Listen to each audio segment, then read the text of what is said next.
Hello friends, this is SP. Welcome to Adhikam Manch. We are present here with another new session that is lux CTET 2020। तो friends यानी कि lux CTET 2020 में हम जो कर रहे हैं इस सीरीज़ में साइकोलॉजी से रिलेटेड इम्पोर्टेंट क्वेश्चंस की एक सीरीज़ कर रहे हैं जिसमें पेडागोजी के कुछ क्वेश्चंस कर रहे हैं। तो फ्रेंड्स ये रहा यानी कि आज जो करने वाले हैं हम, इससे पहले हम 6 पार्ट कर चुके हैं, आज जो रहेगा पार्ट 7। इस सीरीज़ का पार्ट 7 हम करने वाले हैं। तो फ्रेंड्स ये रहा पार्ट 7 यानी कि पार्ट 7 का क्वेश्चन नंबर फर्स्ट। रिक्त स्थान के अतिरिक्त निम्नलिखित कुछ तकनीकें हैं जो परीक्षा के कारण होने वाली चिंता को दूर करती हैं। तो फ्रेंड्स यहाँ पे जो कुछ टेक्निक्स दे रखे हैं, ठीक है, क्वेश्चंस में कुछ ऐसी टेक्निक्स हैं जिनके कारण परीक्षा में जो होने वाली चिंता है उसको दूर करती हैं। ठीक है, मतलब एक को छोड़कर बाकी जो हैं वो चिंता को दूर कर सकते हैं।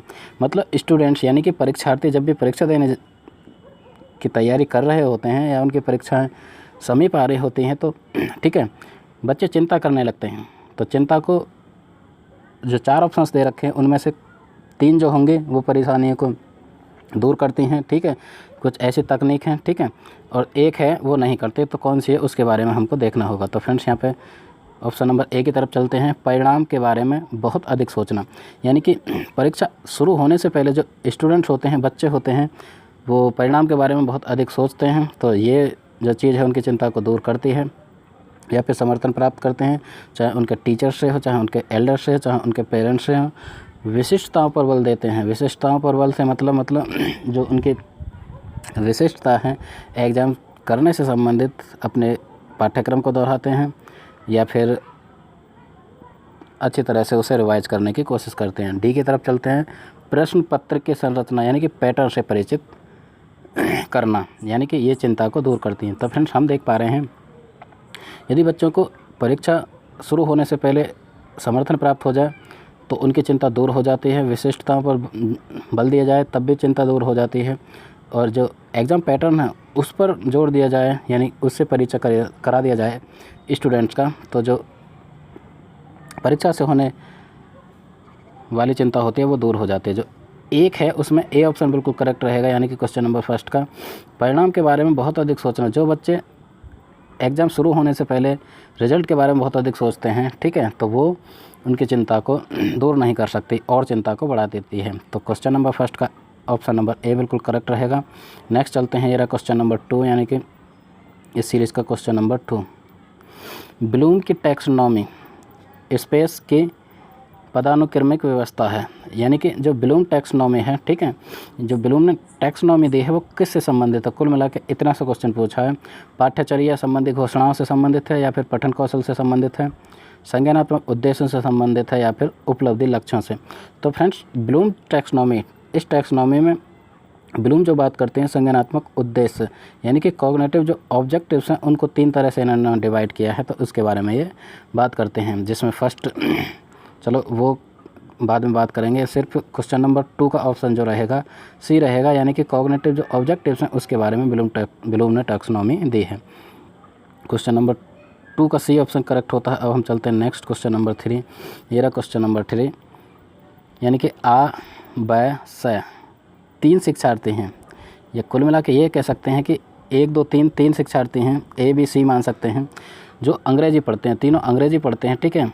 जो ए है को विषय बहुत रोचक लगता है, जो इंग्लिश है, वह सोचता है कि उसके भविष्य में सहायक होगा, यानी कि वो जो सब्जेक्ट पढ़ रहा है इंग्लिश उसके फ्यूचर में बहुत ही सहायक होगा, ठीक है। ए इस तरह से सोचता है। जो बी है वो सोचता है अंग्रेजी इसलिए पढ़ते हैं क्योंकि वह कक्षा में पहला स्थान प्राप्त करना चाहता है, ठीक है। बी वाला जो स्टूडेंट है ऐसा सोचता है कि मुझे सिर्फ क्लास में फर्स्ट रैंक प्राप्त करनी है इसलिए पढ़ता है। और जो सी है वो कहता है अंग्रेजी विषय इसलिए पढ़ता है क्योंकि उसका प्राथमिक सरोकार उत्तीर्ण होने वाले ग्रेड्स प्राप्त करना है। कुल मिला के उससे सिर्फ पास होना है और जो ग्रेड्स हैं वो प्राप्त करने हैं।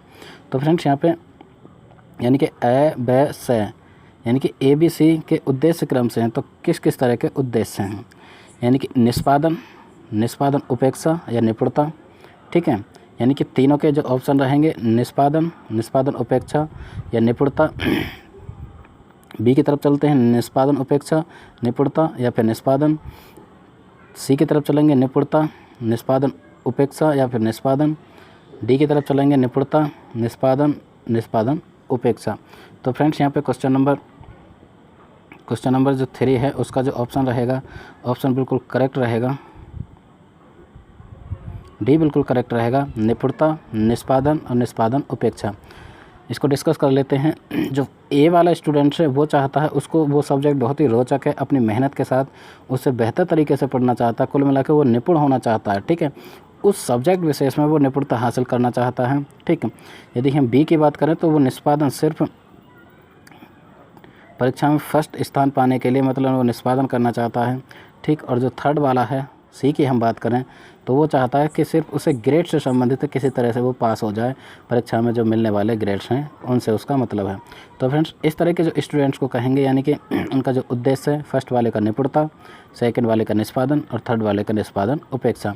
तो क्वेश्चन नंबर 3 का ऑप्शन नंबर डी बिल्कुल करेक्ट रहेगा। नेक्स्ट चलते हैं क्वेश्चन नंबर 4।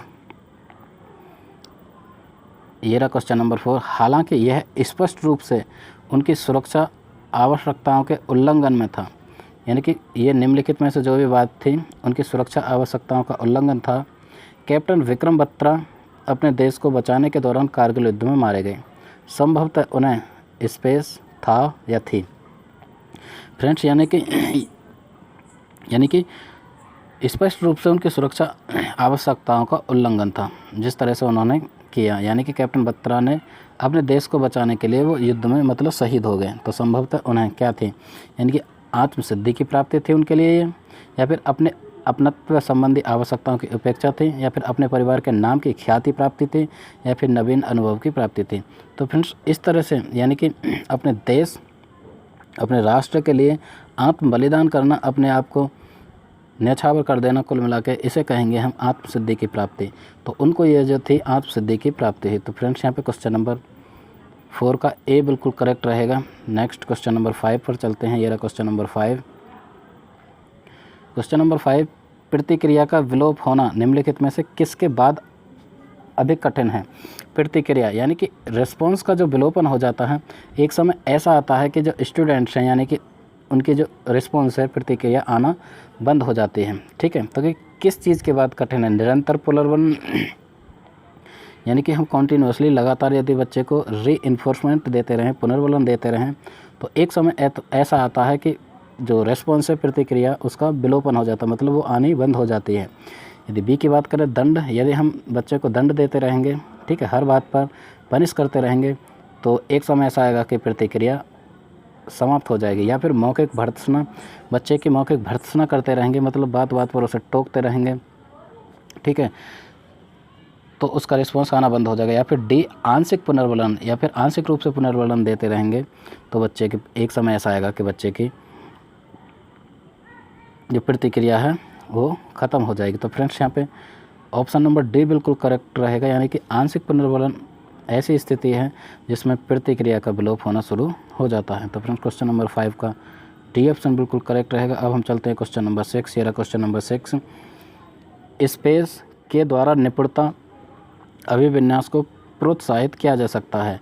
इससे पहले भी क्वेश्चन में हमने निपुणता की बात की, यानी कि किसी भी सब्जेक्ट विशेष, पार्टिकुलर सब्जेक्ट में निपुणता हासिल करना, विशेषज्ञता हासिल करना, ठीक है। तो नीचे दे रखा, शिक्षार्थियों की सफलता की परस्पर तुलना करने के द्वारा निपुणता अभिविन्यास को प्रोत्साहित किया जा सकता है। या फिर हम बात करें गृह कार्य के रूप में बहुत अधिक अभ्यास सामग्री देकर, या फिर अनपेक्षित परीक्षा लेकर, या फिर शिक्षार्थियों के व्यक्तिगत प्रयासों पर ध्यान केंद्रित कर। तो फ्रेंड्स किसी भी यानी कि निपुणता अभिविन्यास को प्रोत्साहित करने के लिए एक टीचर को चाहिए कि वो शिक्षार्थियों के व्यक्तिगत जो इंडिविजुअल प्रयास कर रहे हैं, वो अपनी तरफ से जो भी बच्चा जिस भी तरह से एक प्रयास करता है, एक ट्राई करता है, तो उस पर विशेष रूप से ध्यान दिया जाए। प्रत्येक बच्चे के इंडिविजुअली यानी कि जो ट्राई करते हैं, जो कोशिश करते हैं, उस पर ध्यान दिया जाए, जिसके द्वारा बच्चे के जो निपुणता अभिविन्यास है उसको प्रोत्साहित किया जा सकता है। तो क्वेश्चन नंबर 6 का डी ऑप्शन बिल्कुल करेक्ट रहेगा। अब हम चलते हैं नेक्स्ट क्वेश्चन नंबर 7। ये रहा क्वेश्चन नंबर 7। क्वेश्चन नंबर 7 कहता है निम्नलिखित में से किसका मिलान उचित है। यहाँ पे हमको मैच करना है कि कौन सा जो एकदम करेक्ट है, उचित है। संज्ञानात्मक विकास की यदि हम बात करते हैं तो परिपक्वता पर जोर देता है, सामाजिक विकास की बात करते हैं तो उसका संबंध वातावरण से है, इस तरह से कह सकते हैं। या फिर संवेगात्मक विकास की बात करते हैं तो उसका संबंध भी परिपक्वता से है। या फिर शारीरिक विकास यानी कि फिजिकल डेवलपमेंट की बात करते हैं तो उसका संबंध भी वातावरण या फिर एनवायरनमेंट से है। तो फ्रेंड्स करेक्ट जो रहेगा, करेक्ट जब भी हम देखते हैं सोशल डेवलपमेंट, सामाजिक विकास की बात करते हैं तो किसी भी बच्चे का जो विकास होता है फैमिली के बाद वो एनवायरनमेंट में आता है, ठीक है। जन्म के बाद फैमिली में घर में रहता है, घर के बाद वो समाज, समाज के बाद जो एनवायरनमेंट में प्रवेश करता है उसका समाजीकरण होना प्रारंभ हो जाता है। तो फ्रेंड्स यहाँ पे जो उचित बिल्कुल करेक्ट रहेगा यानी कि सामाजिक विकास का संबंध वातावरण से है। यदि हम बात करें संज्ञानात्मक विकास, संज्ञानात्मक विकास का संबंध यानी कि परिपक्वता से नहीं है और संवेगात्मक का भी परिपक्वता से नहीं है और शारीरिक विकास का वातावरण से नहीं। तो फ्रेंड्स क्वेश्चन नंबर जो 7 का ऑप्शन बिल्कुल करेक्ट रहेगा, बी बिल्कुल करेक्ट रहेगा। नेक्स्ट आगे बढ़ जाते हैं, क्वेश्चन नंबर 8 ये रहा। क्वेश्चन नंबर 8 कहता है स्पेस के अतिरिक्त निम्नलिखित सभी तत्व संकेत करते हैं कि बच्चा कक्षा में संवेगात्मक और सामाजिक रूप से समायोजित है। कुल मिला के एक चीज़ को छोड़कर जो 3 ऑप्शन रहेंगे वो इस बात की वकालत करते हैं या इस तरफ संकेत करते हैं कि जो बच्चा कक्षा में संवेगात्मक और सामाजिक रूप से समायोजित है, ठीक है। संवेगात्मक और सामाजिक रूप से समायोजित है निम्नलिखित में से एक को छोड़कर। किसको छोड़कर है उसे हम देखते हैं, यानी कि क्वेश्चन नंबर 8 से। चुनौतीपूर्ण कार्यों पर ध्यान केंद्रित करना और उन्हें दृढ़तापूर्वक करते रहना, ठीक है। यदि बच्चे इस तरह से करते हैं तो वो सामाजिक और संवेगात्मक रूप से समायोजित है, ठीक है। बी की तरफ चलते हैं, क्रोध तथा हर्ष दोनों को प्रभावी रूप से प्रबंधित करना, ये भी सही बात है, ठीक है। यदि अपने क्रोध और हर्ष को प्रभावी रूप से मैनेज कर पाएगा कोई भी स्टूडेंट्स तो कुल मिला के उसे कह सकते हैं वो सोशली एंड इमोशनली मैनेज्ड है। यदि हम सी की बात करें, हम उम्र साथियों के साथ प्रतियोगिता पर दृढ़तापूर्वक ध्यान केंद्रित करना। जो हम उम्र यानी कि सेम एज वाले स्टूडेंट्स हैं उनके साथ जो कंपटीशन हो रहा है उस पर दृढ़तापूर्वक ध्यान केंद्रित करना, ठीक है। यदि इस तरह से स्टूडेंट्स करते हैं तो कहा जा सकता है कि वो संवेगात्मक और सामाजिक रूप से समायोजित हैं। डी की तरफ चलते हैं, हम उम्र साथियों के साथ मधुर संबंधों का विकास। यदि हम उम्र साथियों के साथ बच्चे मधुर संबंध रखते हैं तो कुल मिला के कहा जा सकता है कि बच्चे सामाजिक और संवेगात्मक रूप से समायोजित हैं। तो फ्रेंड्स जो एक है उसको तरफ चलते हैं, यानी कि सी बिल्कुल करेक्ट रहेगा। क्वेश्चन के हिसाब से सी ऑप्शन बिल्कुल करेक्ट है, यानी कि हम उम्र साथियों के साथ प्रतियोगिता पर दृढ़तापूर्वक ध्यान केंद्रित करना।